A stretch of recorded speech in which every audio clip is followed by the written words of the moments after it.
ঈশ্বরগুরু শর্মা বর্তমানে সত্য ধর্মাবলম্বী অর্থাৎ তথাকথিত সত্য ধর্মাবলম্বী এবং সত্য ধর্মের মধ্যে যে অরাজকতা চলছে সে বিষয়ে কয়েকটা কথা বলতে চাই। গুরুদেবের আমলে তিনি যেভাবে উৎসবাদি করতেন বা উপাসনাদির যে নিয়মাবলী অনুসরণ করতেন বা তিনি যেগুলো লিখে গেছেন, বর্তমানে সেগুলো অনুসরণ করা হয় না। তো কেন করা হয় না? বিভিন্ন যে সমস্ত বর্তমানে বা সেই নিবারণ মাতাজির আমল থেকেই এগুলোকে পরিবর্তিত করে দেওয়া হয়েছে নিজেদের সুবিধার্থে, অর্থাৎ শর্টকাট করা হয়েছে, সহজ করে ফেলা হয়েছে। তো গুরুদেব তো এইভাবে শর্টকাট করতে বলে যায়নি। এটা তো আত্ম উন্নতির ধর্ম। পঞ্চ সময় উপাসনার কথা বলে গেছে। প্রতিদিন অন্তত 3 ঘন্টা উপাসনার কথা বলা আছে সত্য ধর্ম বইতে। তো সেগুলো তো পালন করে না কেউই। করে কি? করে না তো। তো উৎসব একটা ট্রেনিং সেন্টার হিসেবে হওয়া উচিত। হ্যাঁ, সত্য ধর্মের ক্ষেত্রেই উৎসব একটা ট্রেনিং সেন্টার হিসাবে হওয়া উচিত।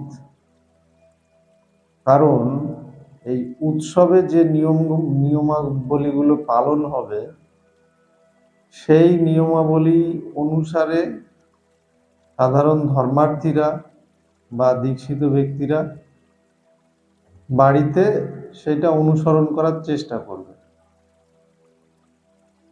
সেই জন্যে উৎসবে সঠিক নিয়ম পালন করা উচিত কঠোরভাবে। যেহেতু গুরুদেব লিখে গেছেন এটা মিলিটারি দপ্তরের ন্যায় কঠোর, তো সে কঠোরতা কোথায়? কঠোরতা তো নেই এখন। এটা তো নমস্কারের ধর্ম নয়, এটা আত্মোন্নতির ধর্ম। সকাল বিকাল ঘন্টা বাজালাম, একটা প্রণাম করলাম, হয়ে গেল।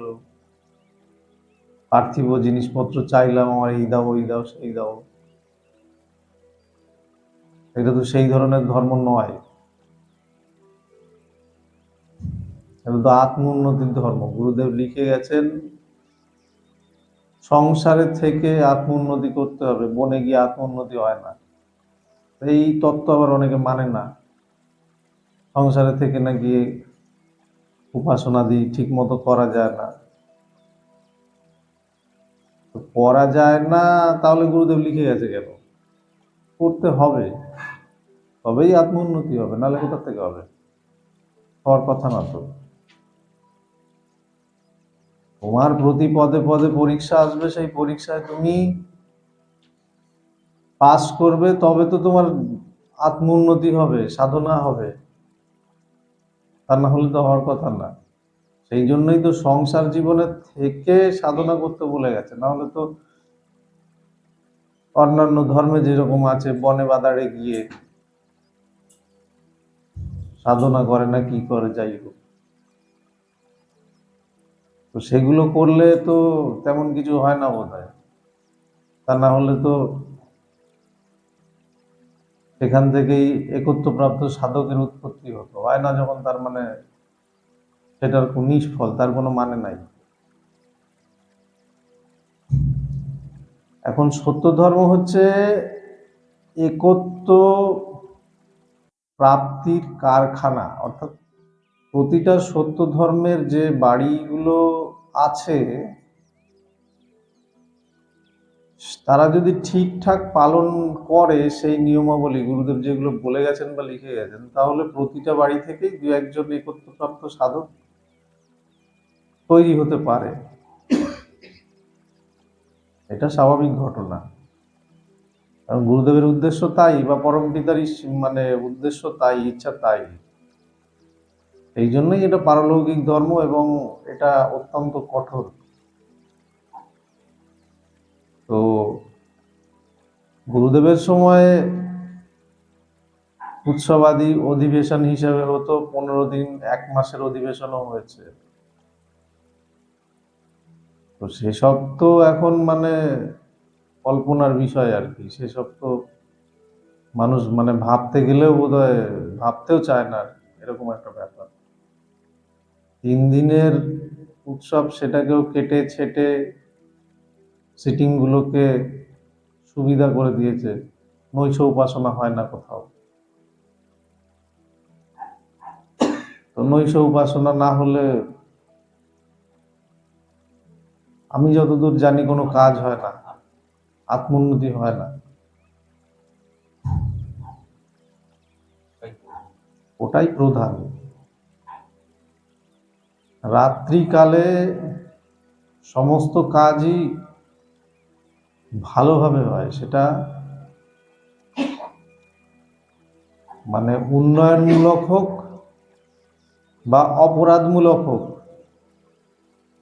যে কোনো কাজ রাত্রিকালে সহজে হয়, সুবিধে হয় করতে। সেই জন্য রাত্রিকালেই সবকিছু করে মানুষে, সেটা অপরাধমূলক হোক বা উন্নয়নমূলক হোক। হয়তো সেই হিসেবেই নৈশ উপাসনাটাকে বেশি গুরুত্ব দেওয়া হয়েছে। তো সেগুলো তো উঠে গেছে এখন। একমাত্র আমাদের এখানে গুরুনাথ চৌদ্দ ধর্ম মহামণ্ডলের সদস্যরা ছাড়া, বা আমাদের এই উৎসব ছাড়া এই অধিবেশন হয় না কোথাও পৃথিবীতে।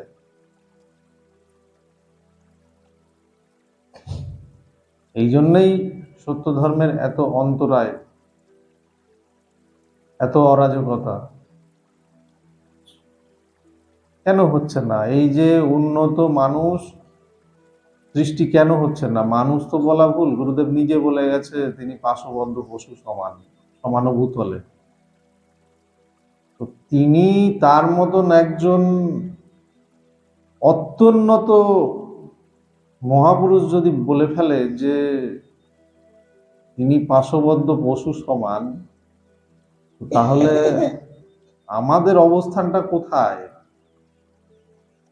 আমরা কোথায় আছি? এটা বিবেচনা করলে নিশ্চয়ই বোঝা যায় যে আমাদের পরিস্থিতিটা কি। তো তিনি যদি পাশবদ্ধ পশু বলে, তাহলে তো আমাদের অবস্থা তার থেকেও খারাপ। তো আমরা তো মানুষ বলতে পারি না। মানুষ হওয়ার চেষ্টা করাকেই সাধনা বলা হয়। অর্থাৎ মানুষ হতে গেলে অষ্টপাশ ষড়রিপুকে দমন করতে হয়, তবে প্রকৃত মানুষ হওয়া সম্ভব। সেটা কোথায় সম্ভব? সেটা পৃথিবীতে অন্য কোথাও সম্ভব না। এরকম কোনো গাইডলাইন কোথাও লেখা নেই কোনো ধর্মে, যা দিয়ে অষ্টপাশ ষড়রিপুকে দমন করা যায়। সত্য ধর্মে আছে। সেই জন্যে সত্য ধর্ম সর্বশ্রেষ্ঠ ধর্ম পৃথিবীর মধ্যে। এখানে মানে মানুষ তৈরি করা হয়। এখন মানুষ তৈরি হওয়ার ইচ্ছা নাই আমাদের। আমরা অমানুষ হয়ে থাকতে ভালোবাসি, অষ্টপাশ ষড়রিপু নিয়ে থাকতে ভালোবাসি। এই জন্য আমাদের বর্তমান পরিস্থিতি, বর্তমান যে জেনারেশন, তার অবস্থা এরকম।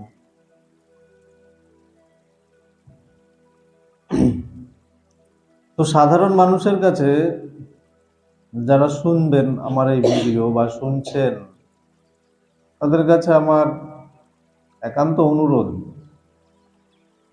সবাই তো মানে একদম সেই ইয়ের মতন নয়। কিছু উন্নত চিন্তাধারার মানুষও থাকবেন। তাদের কাছে আমার আবেদন যে আপনারা এই বিষয়ে একটু চিন্তা ভাবনা করবেন। চিন্তা ভাবনা করে যেটা সঠিক সেই পথ অবলম্বন করার জন্য অনুরোধ রাখি আর কি। যাতে সত্য ধর্মের সংস্কার হয়, সাথে সাথে নিজেদেরও আত্ম উন্নতি হয়, মানুষের মতন মানুষ যাতে আমরা হতে পারি, সেই চেষ্টাটা করা যায়।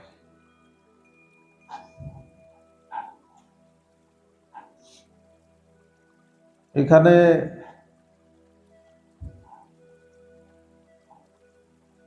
বিভিন্ন যে সমস্ত সত্য ধর্মের দল আছে, তাদের যে সমস্ত নিয়ন্ত্রণকারী আছে, তারা এগুলো নিয়ে চিন্তা ভাবনা করে না, করবে না কখনো। তার কারণটা হলো, সঠিক পথে যদি, সত্যের পথে যদি চলতে হয়, তাহলে তাদের গুরুত্ব থাকবে না, এটা বুঝতে হবে সবসময়। তারা কখনো সঠিক পথ দেখাবে না, তাহলে তাদের নেতাগিরি থাকবে না।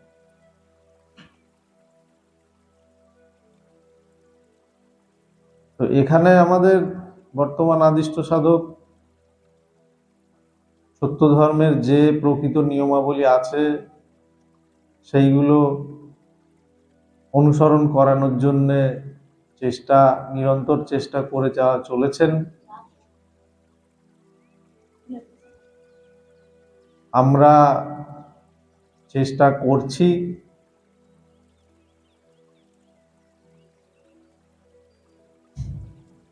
এবারে কার কি উন্নতি হয়েছে বা কতদূর কি হবে, সেটা ভবিষ্যৎ বলবে।